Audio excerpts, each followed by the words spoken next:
Loewe Bezel nhìn từ xa hay là nhìn trên hình thì mọi người cứ nghĩ là cùng một chiếc Bezel mà thôi.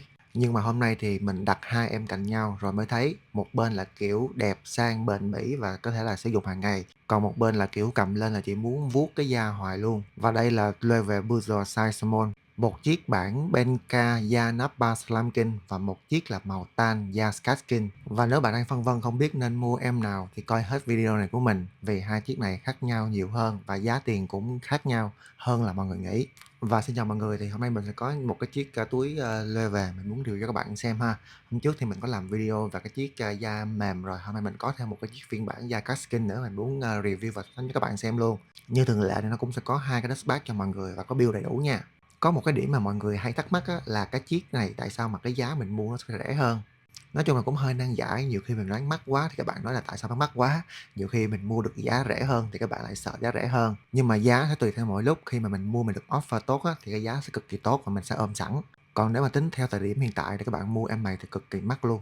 Và quay lại chiếc túi thì đầu tiên là mình phải nói về cái chiếc Bezel Small này, là một trong những size mà mình thấy là dễ dùng nhất của Loewe. Và nó không có phải là quá nhỏ, kiểu là bỏ điện thoại xong là hết chỗ đâu. Nhưng nó cũng không phải là to đến mức là đeo lên là nhìn như là đang mang một cái hành lý đi công tác. Và cái hay nhất của thằng Bezel chính là cái thiết kế hình hộp này. Các cái mảng da được ghép lại thành một cái form nhìn rất là đặc trưng. Có những chiếc túi thì logo nhìn là biết là cái hãng liền, đúng không? Còn chiếc Loewe Bezel này thì nhiều khi không cần logo luôn á. Chỉ nhìn cái form thôi là biết là của Loewe rồi. Và hai chiếc thì cũng cùng một cái size small, cùng một ngôn ngữ thiết kế, nhưng cảm giác cầm trên tay lại khác nhau cực kỳ. Nhưng mà ngôn ngữ thiết kế của cái em này nó sẽ khác hơn cái em kia một xíu. Và em này á mọi người, thì nó sẽ có là cái da là da Kaskin, và ở bên trong á, là bằng chất liệu vải bình thường thôi, ở trong những cái ngăn á mọi người. Da của em này thì nó sẽ làm kiểu như là cứng cáp hơn một xíu và đứng form hơn một xíu. Nếu mà các bạn muốn giống như là mua một chiếc túi mà các bạn sợ bị chày, bị xước và sau này bắt lại nó thấy lỗ, thì các bạn nên mua em này. Bởi vì cái chất da của cái em này á, nó sẽ ok hơn là cái chiếc mà phiên bản limited. Về phần thiết kế thì cái em này thì mọi thứ đều là giống nhau hết, nhưng mà cái phần da ráp lại á, thì với cái em này nó sẽ là một phiên bản da ráp chồng lên nhau. Bên trong thì cũng sẽ có một cái dây cháp để các bạn có thể đeo nè. Bên trong cái phiên bản thường mọi người thì họ làm bằng chất liệu vải hết, cho nên thành ra là cái giá thành của nó cũng sẽ rẻ hơn. Và ở bên hông này nó cũng sẽ có một cái tag, cái mã code trên đó, mình sẽ bảo hành cho các bạn chính hãng chọn đời trên cái mã code của cái đó nha. Và cái ngăn thì ở bên trong thì đều là giống như là cái phiên bản kia thôi, nó cũng không có khác cái gì. Và bây giờ thì mình sẽ đặt hai chiếc cạnh nhau, thì đây mới là một cái điểm mà thú vị nè. Bên này á, thì là da là Nappa Slamkin, còn cái này á, thì nó sẽ là da Skatskin. Và thật sự thì sự khác biệt lớn nhất là không nằm ở cái form mà nằm ở cảm giác của chiếc túi. Chiếc da lambskin á, thì mình cảm giác được là nó mềm mại hơn, nhẹ nhàng hơn và có một cái sự rất là mềm mại. Ở bên dưới thì nó sẽ có một cái phần tán đinh nữa, còn cái thằng kia thì không có. Còn cái chiếc Skatskin á, thì cảm giác là nó chắc chắn hơn, nó đứng form hơn. Kiểu giống như là nếu mà cái chiếc Pecan á, là một cái người mặc áo lụa mềm mềm nhẹ nhẹ, thì cái em Skatskin là một cái người mặc một cái bộ đồ suit chỉnh chu. Hai cái thì không phải là cái nào cũng là hơn tuyệt đối, mà là cái bạn thích cảm giác nào hơn. Chiếc Bezel mà Kaskin đó mọi người, chiếc này thì mình nghĩ là một phiên bản rất nhiều người rất là dễ sử dụng. Màu tan của Loewe á mọi người, thật sự là rất kinh điển. Nó cũng là một kiểu màu nâu mà mình gọi mua về là xài lâu ít khi nào chán lắm. Đeo đi làm được, đi chơi được, đi du lịch cũng được, và đặc biệt là màu nâu này rất là dễ phối đồ. Vậy bạn là tem của da Nappa Lamkin hay là da của Kaskin thì bình luận cho mình biết nha. Và mình sẽ trên tay cho các bạn hai mẫu luôn. Đây là một cái mẫu là phiên bản bình thường thôi, và cái phần này là mọi người, là nó cũng khác nữa. Còn với cái em này là một phiên bản limited, nó sẽ làm giống như là kỷ niệm của 80 năm, nó sẽ làm những cái form của đời trước của mọi người, cho nên thành ra cái này nó sẽ khác một xíu nào. Và tất nhiên thì cái em này là chỉ là một cái chất liệu là da cừu, da rất là mềm luôn, thì cái form của nó sẽ đổ như vậy mọi người ha. Còn với em này nó sẽ là da cast, thành ra là khi mà các bạn cầm nó có một cái độ đó rất là cứng cáp mọi người. Nói chung là về cái da này thì rất là cứng, nhưng mà nó sẽ không có mềm mại bằng cái da này. Cái này mọi người thì các bạn sử dụng á, thì nếu mà các bạn sử dụng luôn á, thì các bạn mua em này sử dụng, nói chung là mình ôm trong người mọi người, hoặc là khi các bạn cầm á rất là thoải mái.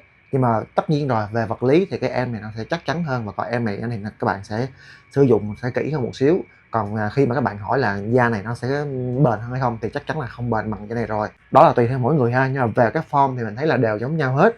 Với cái form thì mình thấy là tất cả đều là bằng nhau hết mọi người, nhưng mà có một cái là do cái em này nó mềm mại hơn á, thành ra là mọi người nhìn đó, mọi người thấy nó sẽ kiểu như là nhỏ hơn, gọn hơn. Còn với cái em này nó sẽ hơi bị cứng ra, thành ra các bạn thấy không, về cái phần nắp này nè, nó là da mới á mọi người, với lại một phần là da này là da cát nữa, nó cứ đứng đứng như vậy thôi. Khi mà các bạn sử dụng một thời gian sau thì chắc có thể là nó rũ lại. Và ở bên trong em này thì bằng vải, còn em này thì tất cả mọi thứ đều là bằng da luôn, cho nên thành ra là khi mà mình cầm thì em này nó rất là cứng nha. Còn với em này em mình cầm nè, nó rất là mềm mại, da rất là đã luôn. Nói chung là tùy theo mỗi người thì thích da khác nhau. Nếu mà các bạn là để mua mà sưu tầm, hoặc là các bạn có thể là mua mà sử dụng luôn á, thì các bạn mua em này ok nhất. Còn nếu mà các bạn mua mà để bắt lại, các bạn muốn cho nó mới, nó kỹ á, mọi người, thì các bạn mua em này. Và cái túi nào thì nói chung là mình thấy là xách cũng đẹp hết trơn. Cái này thì nó xách á, khi mà các bạn lòn tay vào á, thì nó sẽ hơi bị cấn cái miếng da này một xíu. Còn về em này thì các bạn lòn vào thoải mái. Nói chung là đó, các bạn thấy không, rất là đẹp luôn.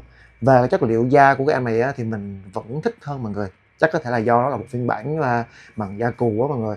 Da cù bây giờ mình thấy là những cái phiên bản Gucci hay là phiên bản khác á, họ làm á rất là nhiều luôn. Tại bây giờ cái da này mọi người, khi mà các bạn sử dụng á, các bạn cảm giác được đó, mình cầm vào trong người mọi người, nó rất là mềm mại và rất là đáng tiền. Còn với em này thì nói chung là da cũng ok, tùy theo mỗi người. Nếu mà các bạn thích mà kiểu như là quăng quật thoải mái thì các bạn mua em này sẽ ok hơn ha.